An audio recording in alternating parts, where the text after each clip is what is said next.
حیات امین، سوانح مولانا امین احسن اصلاحی، قسط نمبر 21۔ صاحب تدبر قرآن کی وصیت کے مطابق ان کے سوانح نگار نعیم احمد بلوچ کی قلم سے۔ جیل میں کیا معمول تھا، اس کے بارے میں میاں طفیل محمد صاحب لکھتے ہیں، مولانا مودودی صاحب کے پاس ایک قرآن مجید اور اصلاحی صاحب کے پاس 2 انگریزی کی کتابیں تھیں، اور بس کاغذ، قلم، دوات یا کوئی لکھنے پڑھنے کا سامان کچھ نہ تھا۔ کچھ دن گزرے تو پھر کچھ صفحات لگے ہوئے سفید کاغذ اور قلم اور دوات ملنے لگے، اور پھر گھر سے کتابیں منگوانے کی بھی اجازت مل گئی، لیکن قرآن مجید اور حدیث شریف تک بھی سینسر کے بغیر نہ آ سکتی تھی۔ اب ہمارا پروگرام معمولاً یہ تھا کہ صبح نماز فجر اور اس کے بعد ٹہلنا اور ورزش، ناشتہ اور غسل۔ اس کے بعد میں مولانا مودودی صاحب سے کم و بیش 1 گھنٹہ قرآن مجید پڑھتا، اور پھر دوپہر تک قرآن مجید کے حواشی کو نوٹ کرتا اور اگلے سبق کی تیاری کرتا، اور مولانا مودودی صاحب اور اصلاحی صاحب اپنے علمی کاموں میں مصروف رہتے۔ دوپہر کے کھانے کے بعد نماز ظہر اور پھر اخبارات اور عام مطالعہ ہوتا، جس کا سلسلہ عصر تک جاری رہتا۔ عصر کے بعد چائے اور پھر ٹہلنا، مغرب کی نماز کے بعد کھانا، اور اس کے بعد تبادلہ خیالات اور مسائل حاضر پر گفتگو اور تبصرہ ہوتا۔ پھر عشاء کی نماز پڑھ کر سو جاتے ہیں۔ پہلی ششماہی کے اندر ہی اللہ تعالیٰ نے وہ بات پوری کر دی جس کے لیے ہم لوگ جیل گئے تھے، یعنی پاکستان کی مجلس دستور ساز نے مطالبہ نظام اسلامی کو قبول کرتے ہوئے 12 مارچ 1949 کو وہ مشہور قرارداد پاس کر دی، جسے اب سب لوگ قرارداد مقاصد کے نام سے جانتے ہیں۔ بظاہر اب حکومت اور ہمارے درمیان کوئی نزاع باقی نہ رہی، بالخصوص اس وجہ سے کہ اس قرارداد کے پاس ہوتے ہی جماعت اسلامی نے اس سے پاکستان کے ایک اسلامی ریاست بن جانے کا اعلان کر دیا، اور جیل کی 4 دیواری میں جو معلومات چھن چھنا کر آتی تھیں، اس سے ہمارا تاثر ایک حد تک یہی تھا کہ ملک کے حکمرانوں نے اس مطالبے کو بالکل مجبوراً نہیں نگلا، بلکہ کسی حد تک بات ان کی سمجھ میں آ گئی ہے۔ اس لیے ہمیں یقین تو نہیں، لیکن البتہ یہ خیال ضرور پیدا ہو گیا کہ غالباً اب نظر بندی میں توسیع نہیں ہوگی۔ لیکن ششماہی کا آخری دن آیا اور گزر گیا، مگر نہ تو ہمیں رہا کیا گیا اور نہ کوئی دوسری اطلاع ملی۔ چند روز بعد گورنر بہادر پنجاب کا پروانہ خوشنودی مشہور ہوا، جس میں لکھا تھا کہ حضور گورنر بہادر پنجاب نظر بندی میں فلاں تاریخ تک بمسرت توسیع فرماتے ہیں۔ اس سے واضح طور پر معلوم ہو گیا کہ قرارداد مقاصد پاس نہیں کی گئی، بلکہ عوام نے ان حضرات کا ناطقہ بن کر کے اسے پاس کروایا ہے۔ میاں طفیل محمد طنزاً اس حکم نامے کا ذکر کر رہے ہیں جو ان بے قصور قیدیوں کو جیل میں دکھایا گیا تھا۔ اس انگریزی حکم نامے میں یہی الفاظ تھے کہ گورنر پنجاب آپ کی نظر بندی میں اگلے 6 ماہ کے اضافے کا بامسرت اعلان کرتے ہیں۔ میاں صاحب مزید لکھتے ہیں، مولانا امین احسن اصلاحی نے اس عرصے میں جو کام کیا وہ یہ ہے کہ مجھے پوری موطا امام مالک سبقاً پڑھائی، اور اس کے ساتھ عربی بھی پڑھائی۔ دعوت دین اور اس کا طریقہ کار، یعنی مولانا کی اہم کتاب نظر ثانی کر کے کتابی صورت میں مرتب کی، پاکستانی عورت دوراہے پر تصنیف کی، اسلامی ریاست جس کے 4 باب الگ سے شائع ہو چکے ہیں تقریباً مکمل تیار کی، فقہ، دساتیر عالم، اسلام کے سیاسی، معاشی اور معاشرتی نظاموں کا پھر سے وسیع اور عمیق مطالعہ کیا۔ مولانا امین احسن اصلاحی صاحب کی مدد سے شاہ ولی اللہ کی شرح مصفح بھی پڑھی۔ اس دوران میں مولانا اصلاحی صاحب سے اتنی عربی سیکھ لی کہ کلیلہ و دمنہ کے معیار کی کتب معمولی رہنمائی سے سمجھنے کے قابل ہو گیا تھا۔ مولانا اصلاحی کے حوالے سے میاں محمد طفیل یہ دلچسپ احوال بھی بتاتے ہیں۔ جیل میں سیر اور ورزش ہمارے روزانہ کے معمولات کا لازمی جز تھے۔ مولانا مودودی صاحب بلا ناغہ 3-4 میل سیر کرتے، اور اس کے لگ بھگ ہی مولانا اصلاحی صاحب اور میں بھی کرتا۔ اصلاحی صاحب اور میں سیر کے علاوہ کچھ ورزش بھی کرتے۔ جیل میں ہمارے وارڈ میں ہمارے ساتھ ایک بہت بڑی تعداد جنگلی کبوتروں کی بھی آباد تھی۔ مولانا اصلاحی صاحب کے تفریح کے مشاغل میں ایک یہ بھی تھا کہ انہوں نے ان کبوتروں کو پالنا شروع کر دیا تھا۔ جتنی دال ہمیں ملتی اس کا بڑا حصہ مولانا اپنے کبوتروں کو کھلاتے، لیکن ہمارے نزدیک وہ سلوہ کے حکم میں تھے، اس لیے ہم نے ان کو پکڑ پکڑ کر کھانا شروع کیا۔ چنانچہ 1950 کی سردیوں میں کم ہی کوئی ہفتہ ایسا گزرا ہوگا جس سے ہم کم سے کم 1 مرتبہ کبوتر پلاؤ نہ کھاتے ہوں۔ مولانا اصلاحی صاحب کبوتر پکڑنے میں ہماری کوئی مدد نہ کرتے، البتہ پلاؤ خوب شوق سے کھاتے۔ جیل میں دوسرے مشاغل پھولوں اور خربوزوں کی کاشت تھی، اس کے علاوہ اپنے وارڈ کے باغیچے میں اور اس کے باہر ہم نے خود 14 درخت لگائے جو ہماری رہائی تک خاصے پرورش پا چکے تھے۔ مولانا اصلاحی اور قید بے سبب۔ 20 ماہ کا یہ عرصہ مولانا اصلاحی کی ذاتی زندگی کے لیے بڑا تلخ تھا۔ وہ خود تو جیل میں اپنے ساتھیوں کے ہمراہ صبر اور استقامت کی قابل تقلید مثال بنے، لیکن ان کے اہل خانہ اس سے شدید متاثر ہوئے۔ خاندان کو نقل مکانی، بیماری اور شدید مالی تنگی کا سامنا کرنا پڑا۔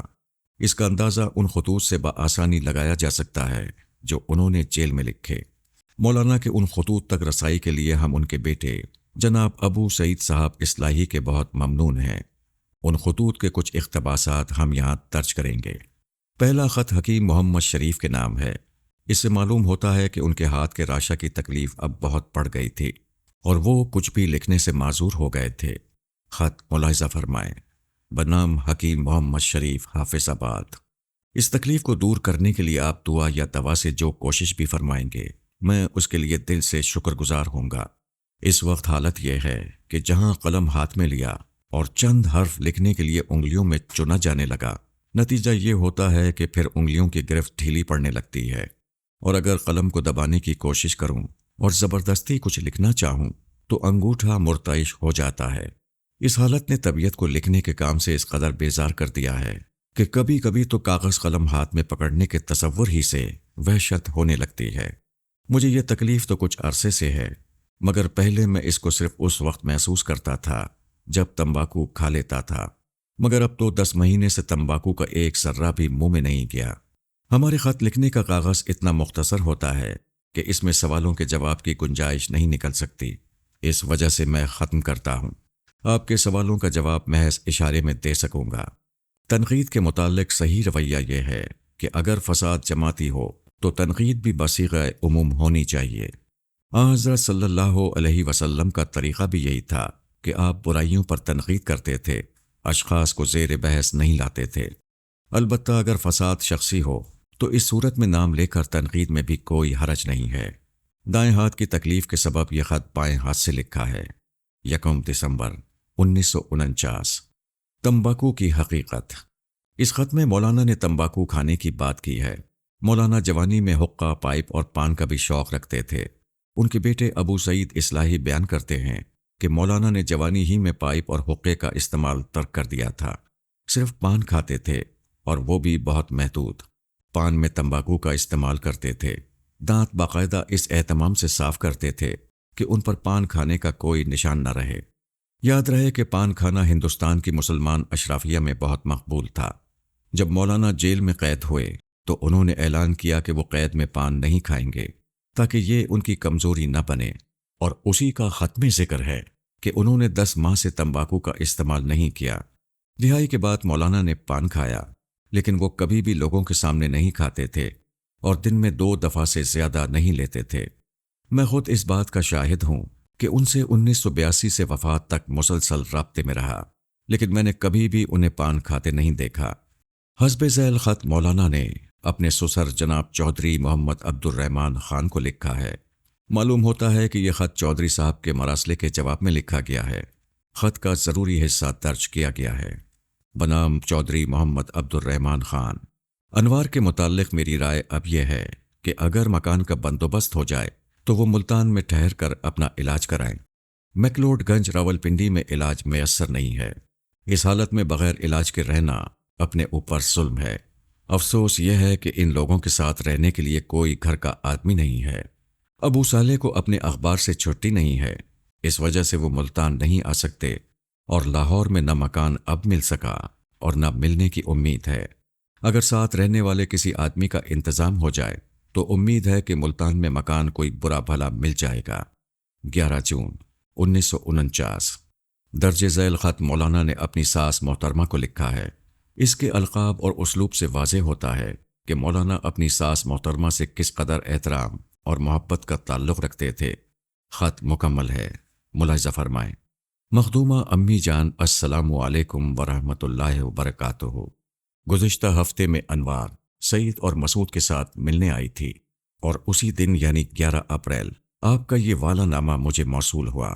آپ نے اپنے خط میں ہماری مدت قید کی توسیع پر پریشانی کا اظہار کیا ہے، لیکن انوار بالکل مطمئن تھی۔ اس بات کو خوب یاد رکھیے کہ کوئی شخص خدا کا وفادار بندہ نہیں ہو سکتا جب تک وہ اس کی آزمائشوں میں اپنے آپ کو مستقل مزاج اور ثابت قدم نہ رکھا کرے۔ مجھے یہ دعویٰ تو کسی چیز کا نہیں ہے، لیکن دعا برابر کرتا رہتا ہوں کہ قیامت کے دن خدا مجھے منافقین کے ساتھ نہ اٹھائے بلکہ سچے اہل ایمان کے ساتھ اٹھائے۔ اس کے لیے کم سے کم شرط یہ ہے کہ آدمی اپنے خدا کے ساتھ چال بازی کرنے والا نہ ہو۔ مجھے خدا کے راستے سے ہٹ کر جینے کے تصور سے بھی گھن آتی ہے، اس لیے ہر آزمائش کے لیے تیار ہوں، اور میری کمزوریوں کے باوجود میرے ساتھ میرے پروردگار کا معاملہ ایسا حوصلہ بڑھانے والا ہے کہ اس کو میں ہی جانتا ہوں۔ وہ لوگ اس کا اندازہ نہیں کر سکتے جو خدا کی باتوں سے واقف نہیں ہے۔ پس آپ لوگ میرے لیے پریشان نہ ہوں، میں جس جگہ ہوں اپنے پروردگار سے بالکل راضی ہوں، اور ایک لمحے کے لیے بھی مجھے خیال نہیں ہوتا کہ اس کا معاملہ میرے ساتھ غیر منصفانہ ہے۔ میرا جینا اور مرنا اللہ کے لیے ہے، اور جس طرح دین کی خدمت کے لیے آزادی چاہتا ہوں اس طرح اس کے راستے میں قید و بند کو بھی پسند کرتا ہوں۔ اپریل 1950۔ مولانا اصلاحی کے اپنی اہلیہ محترمہ کو متعدد خطوط کا ریکارڈ ملتا ہے۔ ان میں سے یہ خط بہت اہم ہے۔ دوسرے تمام خطوط کی طرح یہ بھی حکام کی نظروں سے ہو کر ارسال کیا جاتا تھا۔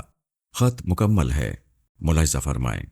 بنام اہلیہ محترمہ انوار اختر، اللہ تم کو اور بچوں کو سلامت رکھے۔